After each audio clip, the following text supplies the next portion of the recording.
Yo, what is up guys, YK Anime back again with another What If, and today we're doing What If Goku was like Broly. And I want to apologize for being gone for at least 2 weeks. The problem is that I just had school exams and I was a bit worried about those. But not to worry, my school exams have recently finished, so I'll be uploading a bit more frequently. So how this What If is going to happen is, let's just say Goku's going to have the temper of Broly, and yeah, and he will also have the Ikari form as Broly. So anyways, let's just get into this What If.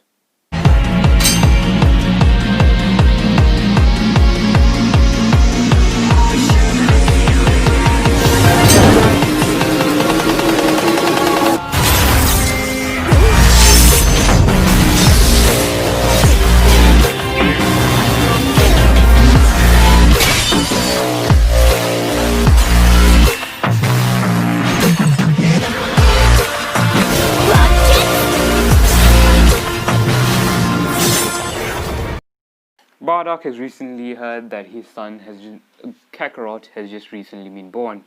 He rushes over to Guinea and sees that his newborn son in a pod. He looks at his Kakarot and decides to check his level. As of canon, Kakarot, when he's young, is, well, the power level of at least 1. But when, well, he puts the scout on, well, on the pod, it shows his power level of 5,000, which shocks Bardock, as he says Raditz isn't even at that level yet, and so is Prince Vegeta.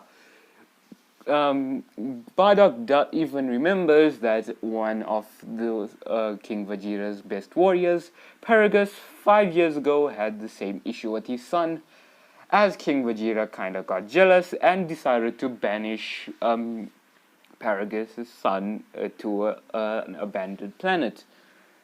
Bardock doesn't say any of this to, well, any of his other Saiyans, but soon enough, someone does find out about Kakarot's level and decides to go inform King Vegeta. King Vegeta, well, gets even more angry that oh no, there's someone even more stronger than my son again. So Bardock does know that King Vegeta wants to send off Kakarot to a different planet. So what Bardock does, he simply decides to go send Goku off way earlier before he even gets vision of planet Vegeta getting destroyed.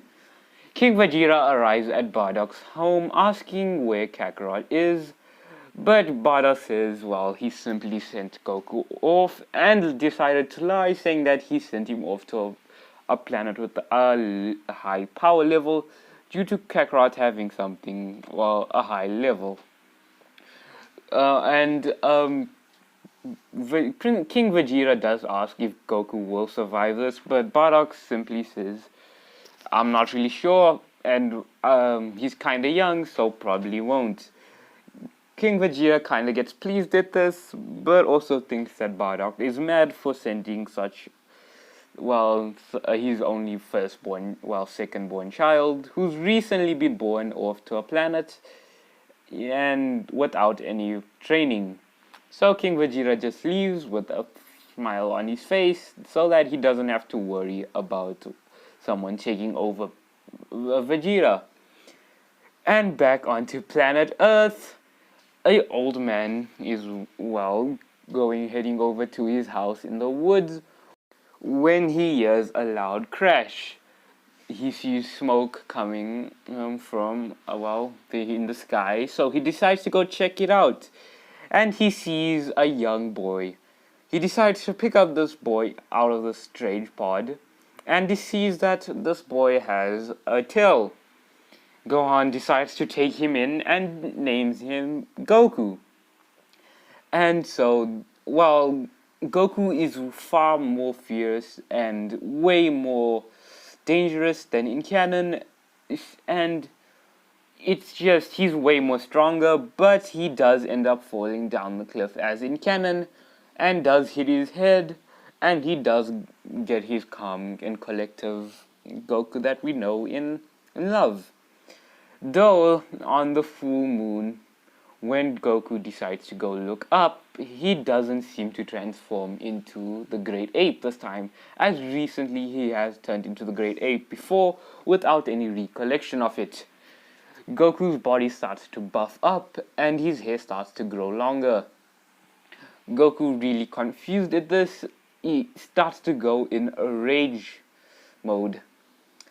Grandpa Gohan sees this and tries to calm Goku down, but Goku simply launches Grandpa Gohan away, injuring him and Grandpa Gohan turning unconscious. Goku goes on a rampage and kinda gets tired out and falls unconscious. He is then later found by Grandpa Gohan, who picks him up and decides to set him down. Yes, Grandpa Gohan does not die due to him not getting stomped, but Grandpa Gohan does actually have a life-threatening injury on him, which he's lucky to survive, and so everything here on happens the same. One day, Goku, as he's going to hunt, he does get hit by a strange vehicle, but he doesn't know what this is and says, "Oh, this is a car. Grandpa Gohan has told me a lot about these strange machines from the city," and decides to see who's driving it, and out comes Bulma.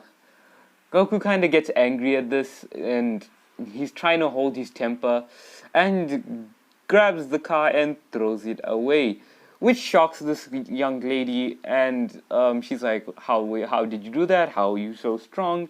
And Goku says, "I don't care about that.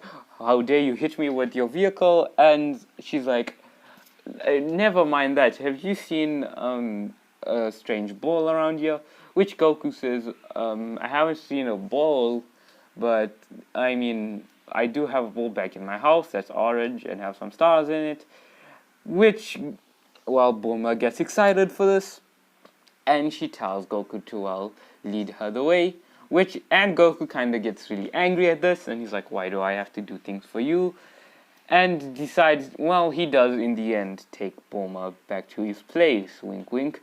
And she does meet Grandpa Gohan, and she asks Grandpa Gohan for the ball, which she does say that is a Dragon Ball, which you can grant wishes with.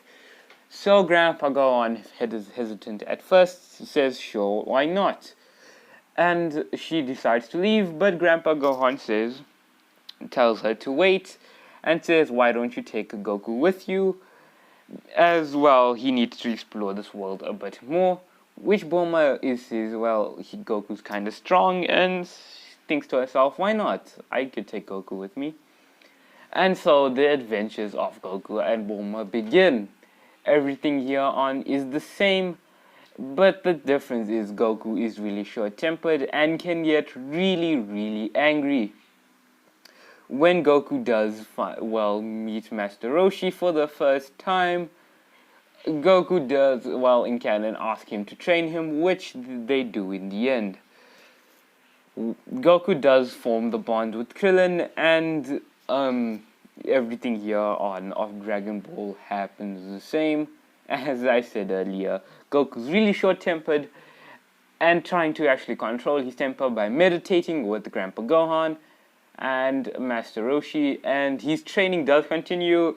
Goku learns the Kamehameha as in canon, and he's far stronger, but his power level at this point seems to be over 500, which is far stronger than anyone in the current Dragon Ball series. Everything here on happens the same until the Demon King Piccolo saga and the Red Ribbon saga. I wouldn't say anything much about the Red Ribbon saga. I would say that Goku does get so pissed with them that he decides to kill everyone. And the Red Ribbon Army is dead as in canon. So, the Demon King Piccolo saga, it happens the same with Krillin dying. Rest in peace. We know you're gonna survive. And so this enrages Goku so much, watching one of his bestest friends dying. Goku's form starts to buff up, and Master Roshi realizes this and remembers Gohan telling Master Roshi that Goku has this form wherein when he's enraged, his body starts to buff up and he becomes an uncontrollable beast. Roshi tells everyone to grab Goku and pin him down, but Goku simply launches everyone off his back and they all go flying into a wall. And well, Goku flies off, leaving a huge shockwave that kind of destroys the building behind him to find off the killers that killed his friend. Goku doesn't have any control of his mind, and he's starting to destroy the entire city, trying to find this one person. Goku does end up catching up with one of the Demon King Piccolo's children, and without any hesitation, Kamehamehas him, and he's out for good and completely killed. Demon King Piccolo is now aware that there is someone far stronger. And at this point, Goku, be living in the forest, and at a young age having the power level of at least 5,000, Goku is at the level of 10,000. Which is pretty shocking at this point, since he's over 9,000!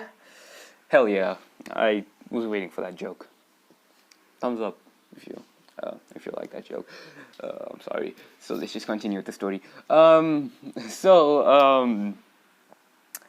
Goku does end up finding Demon King Piccolo, just bursting through his ship, and Demon King Piccolo is oh, so you've come to fight me? Well, my children did a decent fight with you, but you get ready for what I'm about to do. So Goku's so pissed at this point that he just punches Demon King Piccolo so hard he's dead. Yeah, we're not even gonna have Piccolo in this whole story. So yeah, he's just dead. So Goku kinda calms down, and the whole ship that they're in does collapse due to the force of Goku's punch, and Goku goes back to into a deep sleep. Which, not that deep, he does wake up later on. And Goku, realizes that he's too, dangerous for this world, so he'll decide to stay away from any of the cities. Which he does, and he does end up going to, Kami's lookout, and asking Kami to, control his anger and rage. So, yeah. These 3 years later on, Goku is focusing and meditating and trying not to get angry, and it comes on to the Tenkaichi Budokai, where the battle pretty much happens the same. Goku does end up marrying Chi-Chi, and there's no destruction of the tournament as Piccolo isn't there. So now, they're living a happy life, yay! Is what you would think if this wasn't Dragon Ball. Goku decides to go meet up with the gang at Kame house and decides to fly off there with Gohan, who seems to be also strong as Goku, and Goku is currently teaching Gohan how to calm down and not throw an outburst or anything. And Chi-Chi is a bit more calm, and she wants Gohan to kind of focus on fighting, not really, still focus on studying, but she doesn't want him to become wild as Goku and get that strange form, so she would force Goku into teaching Gohan to control, his anger, and Gohan, because of being half-breed, can control it way easier than Goku. But if he does trigger it, he's going to be far more superior than Goku. Raditz does appear, and Raditz simply says that he does remember of his father saying that, Kakarot at a young age was at level of 5,000, which Raditz doesn't want to, kind of mess with. So he does end up, kind of not fighting here. Yeah, we don't want any fights, Raditz decides to say, and he says, Kakarot, look, I know you're strong. That's why I want you to join me in defeating Frieza. Goku's first hesitant and really confused at this. And, well, Raditz says, it's time we go. Let's destroy this planet, which triggers Goku and says, what did you say? And he says, we can destroy this planet and leave, which Goku gets mad at this and charges at Raditz, and it decides to fight him. Raditz has no choice, and knowing the strength of Goku, trying to waste time to find the full moon, but instead he doesn't have time for that, so he decides to create an artificial moon. Raditz turns into a great ape and starts to fight Goku. It's even match here, and at this point, even Goku at his power level is at the same strength of the Uzaru form of Raditz. So Goku does end up getting the upper hand, and does get a Zenkai boost and does beat Raditz to a pulp. Goku gets sick of Raditz and threatening to kind of destroy the Earth, Goku ends up killing his own brother in cold blood. And I'm gonna say this here, Goku in this What If is way more dangerous than in canon and wouldn't hesitate to kill. Well, anyways, I hope you guys enjoyed this What If.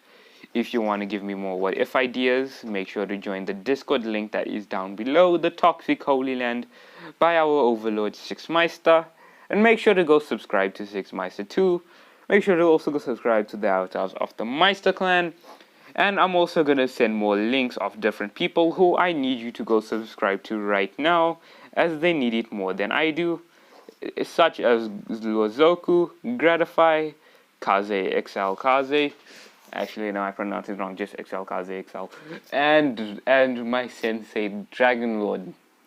Anyways, hope you guys enjoyed this What If. I'll be seeing you guys on my next What If, and I promise to upload more frequently. Peace.